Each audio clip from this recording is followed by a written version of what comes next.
Hello मेरे प्यारे बच्चों, आज हम पढ़ेंगे कक्षा 8वीं का गणित अध्याय 14 क्षेत्रमिति फर्स्ट। सबसे पहले जानने का प्रयास करेंगे क्षेत्रमिति किसे कहते हैं।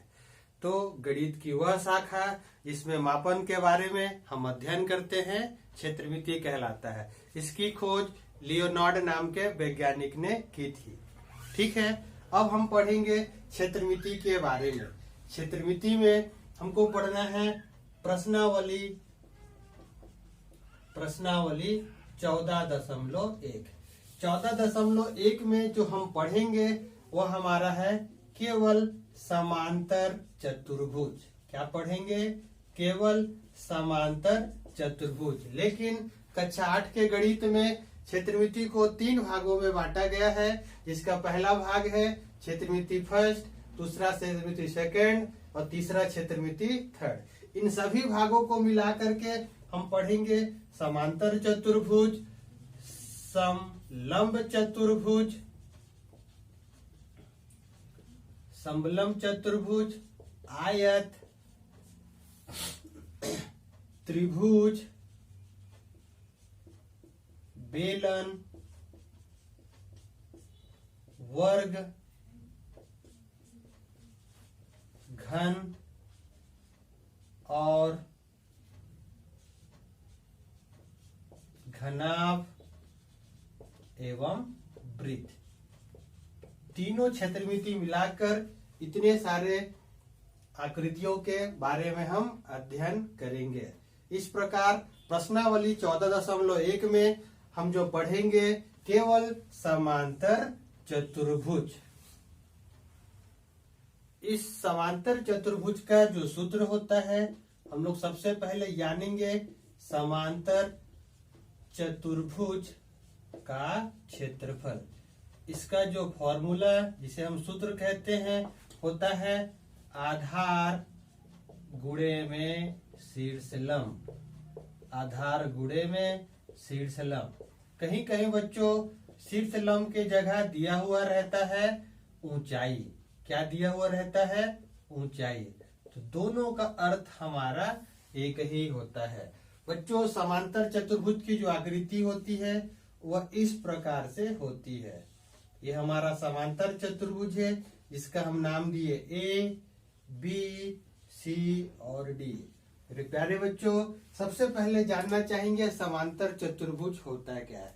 समांतर चतुर्भुज के सम्मुख भुजाएं बराबर होती है, सम्मुख कोण भी बराबर होते हैं तथा दोनों विकर्ण बराबर नहीं होते हैं। अब हम पढ़ेंगे प्रश्नावली 14.1 का प्रश्न क्रमांक 1। तो हमारा जो प्रश्न है उस समांतर चतुर्भुज का क्षेत्रफल ज्ञात कीजिए जिसका आधार 15 सेंटीमीटर और शीर्ष लंब 10 सेंटीमीटर है। सर्वप्रथम हम लिखेंगे दिया है आधार। आधार बराबर 15 सेंटीमीटर, शीर्ष लंब बराबर 10 सेंटीमीटर, शीर्ष लंब बराबर 10 सेंटीमीटर। ज्ञात करना है समांतर चतुर्भुज का क्षेत्रफल। ज्ञात करना है समांतर चतुर्भुज का क्षेत्रफल। इसका सूत्र होता है समांतर चतुर्भुज का क्षेत्रफल बराबर, समांतर चतुर्भुज का क्षेत्रफल बराबर आधार गुणे में शीर्ष लंब। आधार गुणे में शीर्ष लंब। बच्चों आधार का मान दिया है, आधार के नीचे 15 लिखेंगे, शीर्ष लंब के नीचे में 10। तो 15 का 10 से गुणा करेंगे, इस प्रकार हमारा हो जाएगा 150। जब भी प्रश्न में क्षेत्रफल निकालने को कहेगा हमेशा लिखेंगे वर्ग, और जो भी यूनिट दिया रहेगा सेंटीमीटर चाहे मीटर तो वो लिखेंगे। इस प्रश्न में सेंटीमीटर है इसलिए हमारा हो जाएगा 150 वर्ग सेंटीमीटर। इस प्रकार बच्चों पहले प्रश्न का आंसर हुआ 150 वर्ग सेंटीमीटर। अब हम देखेंगे प्रश्न क्रमांक 2। क्वेश्चन नंबर 2 हमारा दिया है, उस समांतर चतुर्भुज का क्षेत्रफल ज्ञात कीजिए जिसका आधार 26.5 सेंटीमीटर तथा शीर्षलंब 7 सेंटीमीटर है। तो लिखेंगे दिया है आधार बराबर 26.5 सेंटीमीटर और शीर्षलंब बराबर 7 सेंटीमीटर। ज्ञात करना है समांतर चतुर्भुज का क्षेत्रफल। समांतर चतुर्भुज का क्षेत्रफल, इसका सूत्र होता है समांतर चतुर्भुज का क्षेत्रफल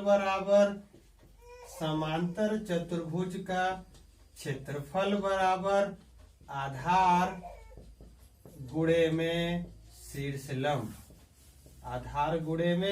शीर्षलंब। हमारे पास आधार का मान दिया है 26.5 और शीर्षलंब का मान 5। सबसे पहले या तो आप दशमलव हटा के बना सकते हैं या आप डायरेक्ट बना सकते हैं दशमलव लगा के। हम गुणा करेंगे 26.5 का 7 से, 7 पचे 35, हासिल आया 3, 7 छक 42 और 3 45, हासिल आया 4, 7 दूनी 14 और 4 18। एक अंक के बाद दशमलव है तो पीछे से एक अंक गिनेंगे और दशमलव लगाएंगे। हमारा प्रश्न में क्षेत्रफल बोला है इसलिए यहाँ पर क्या लगाएंगे, वर्ग। सेंटीमीटर दिया है तो हमारा हो जाएगा सेंटीमीटर।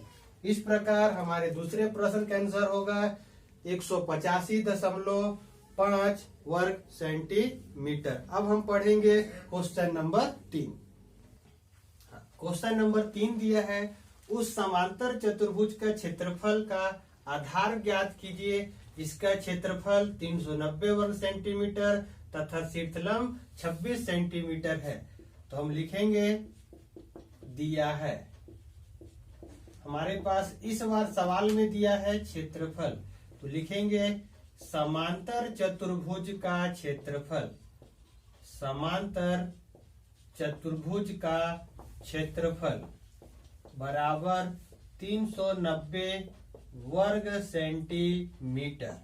और हमारे पास क्या दिया हुआ है, शीर्षलंब बराबर 26 सेंटीमीटर। हमें ज्ञात करना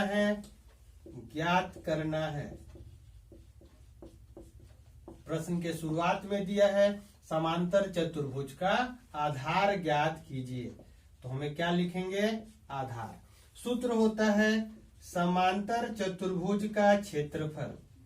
समांतर चतुर्भुज का क्षेत्रफल बराबर आधार गुणे में शीर्षलंब। हमारे पास क्षेत्रफल का मान दिया है, तो जो मान दिया है उसी के नीचे उतारेंगे। क्षेत्रफल का मान है 390, आधार का मान हमको निकालना है इसलिए आधार ऐसे लिखेंगे और शीर्षलंब का मान दिया है 26। हमको आधार का मान निकालना है तो आधार को वैसा ही रख लीजिए और 390 ये गुणा में है, यहाँ आ जाएगा भाग में। तो हम क्या करेंगे, 26 13 के पहाड़ा में जाएगा, 13 दूनी 26, 13 तिया 39। 2 को 30 से भाग देंगे, कितने बार में गया, 15 बार में। तो लिखेंगे अतः समांतर चतुर्भुज का आधार बराबर 15 सेंटीमीटर। इस प्रकार बच्चों क्वेश्चन नंबर 3 का जो आंसर आया 15 सेंटीमीटर। अब हम देखेंगे क्वेश्चन नंबर 4 और प्रश्नावली 14.1 का यह अंतिम क्वेश्चन है। सवाल दिया है, उस समांतर चतुर्भुज का शीर्षलंब ज्ञात कीजिए जिसका क्षेत्रफल 1200 वर्ग मीटर और आधार 60 मीटर है। तो लिखेंगे हल। सवाल दिया है, क्या दिया है, क्षेत्रफल बराबर 1200 वर्ग मीटर।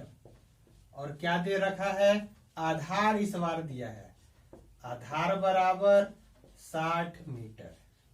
हमें ज्ञात करना है शीर्ष लंब,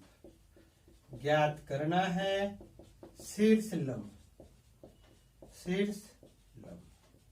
सूत्र होता है समांतर चतुर्भुज का क्षेत्रफल, समांतर चतुर्भुज का क्षेत्रफल बराबर आधार गुणे में शीर्ष लंब।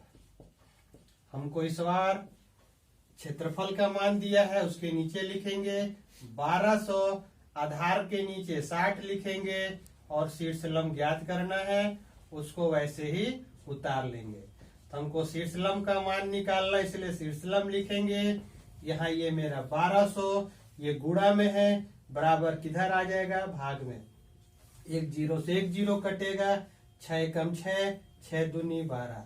तो हमारा क्या हो गया? शीर्ष लंब बराबर 20। सवाल मीटर है तो हम लोग क्या लिखेंगे? मीटर। इस प्रकार बच्चों हमारा क्वेश्चन नंबर 4 समाप्त हुआ और प्रश्नावली 14.1 यहीं पर समाप्त होता है। नेक्स्ट वीडियो में हम लोग देखेंगे प्रश्नावली 14.2। Thank you.